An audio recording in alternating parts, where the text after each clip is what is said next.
All right, so if you're in the market of replacing your expensive GoPro, this is probably one of the best options you have out there right now. Now, this one here is a little mini camera. It does up to 4K, and this camera has a kick. Now, it's not waterproof, but they give you the actual case for the waterproof, right? This has all the accessories of a GoPro, so you're able to attach to it. You have access to all the buttons in here when it's underwater. They give you different silicone covers. This is an actual cover that you don't need to have this to bulky thing. This is actually works with the actual GoPro accessories too. Everything that you see has the GoPro accessories because there's a lot of flooding industry with all the accessories out there. And they give you even camera mounts too. Now, this is probably one of the best things because it's a clip, and this actually clips onto it and you could attach it to your shirt, your jacket, pretty much anywhere. I had a backpack and I was attaching it on the backpack. I went to a comic convention and this camera was awesome on it. I'm going to tell you how it was working. I'm going to show you a couple of tests that I did with it. Before that, they also include you a memory card too. So yeah, out of the box, everything's ready to go and shoot. So I actually added my own memory card here because I was going to get a lot of footage of an event, and one memory card you would have to be transferring, but it not really. It didn't even fill up. I didn't even get time to fill the whole thing up, and it had compared to what it came with, it actually did really well. So I'm going to show you inside here. Now you're going to see the memory card slot for the micro SD card, USB Type C. This is where you charge it, or if you want to transfer your pictures, you don't even need to log into the actual application. You could transfer it from here directly to your PC. Now it does the same access as a GoPro. You could do the same thing. It's pretty much access all your films and all that stuff in there. Now here you have a power on, and then you have the wireless device. Wireless is because you are going to need to connect to the system if you want to remote to it, but in reality you don't need anything out of the box. You can just turn it on and power it up. Light indication will tell you what's it doing. All right, so blinking blue, solid blue, it's on. Blinking blue, it's recording. You can take pictures, but if you want to change those accessories, you have to do it through your phone. But out of the box, it's default for video, and you can change that too. So we're going to show you a couple of things you can do. So let's go ahead and log into the application, and I'm going to show you how to remote into this system. So let's go ahead and do that. All right, so this is the little camera, right? We're going to turn it on, and I'm going to show you my applications I have. You are going to need an application. Let me go ahead and show you. Now you're going to require the SJCAM zone, all right? So that's one thing you're going to do. So we're going to open it up right now. This is directly out of our actual phone. So we're going to turn this on right now. And of course, when you turn it on, you have to turn on the wireless. So right now, to turn it on, we're going to hold down the button, right? Hold on the button, and it turns on. If you guys can see that, it makes a little noise that's telling you it's on. Now just make sure your wireless is on, right? So you could click on it, but right now we're going to connect to it. It's going to locate it. If you can't connect to it, you're going to have to log into the actual camera, and it gives you a C. If you see it in the back, C110.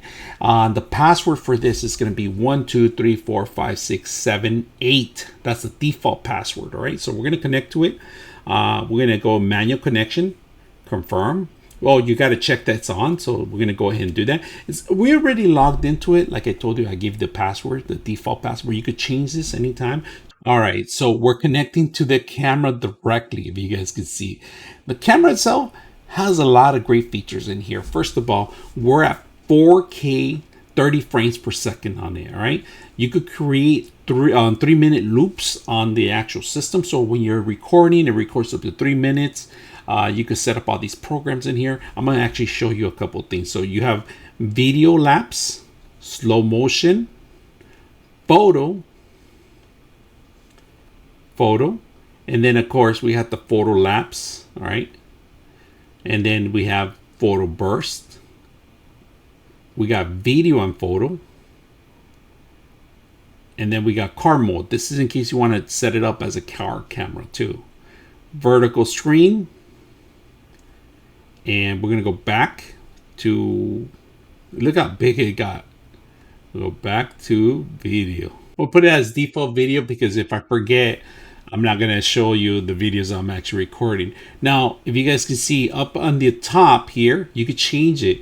You could go down to take 2K 60 frames per second, 2K 30 frames per second, 1080 120 frames per second, 1080 60 frames per second, 1080 30 frames per second. Right now we're going to keep it as default because we have a lot of memory, a lot of space on this. If you guys can see the time lapse on top of it, we have 22 hours of recording time, and that's because I swapped out the actual memory card. But if you actually add the memory card that it comes with, it'll give you around 10 to 7 hours, all right, depending on the actual frames per second and the actual quality of the camera itself. Now, when you go to options in here, you got options to set up and remove. You can set up your sensors, your gyro sensors, and so forth. Like right now I have it on, so any kind of movement I'm walking around, it's going to actually control that. All right, EV, your exposure, your white balance, color, all this can be changed through the actual system. I will go through every single thing in here, but I'm not a professional on it. Pretty much I use it as out of the box, as you will too. Now, the whole setup of the actual software took me about 10 minutes because you have to remember that you're connecting your phone into the wireless system. So this is a kind of independent wireless to connect to the actual phone. Now, once you set it up and you set up your actual timeline and so forth, or how you want to record, you don't have to ever use your phone. You can just turn it on and start recording out of the box. So I did test it out on a Comic-Con, Los Angeles Comic-Con that we went. And this thing I had on my chest for quite a while, recording a lot of great footage. Very simple, easy, intuitive software that they have here. Hope you guys enjoy the video. All right, as you guys can see, I do have the camera in my chest, and we are in a dark place. We're gonna test it out and see how it works. So let's go ahead and do that. Take us on to adventure.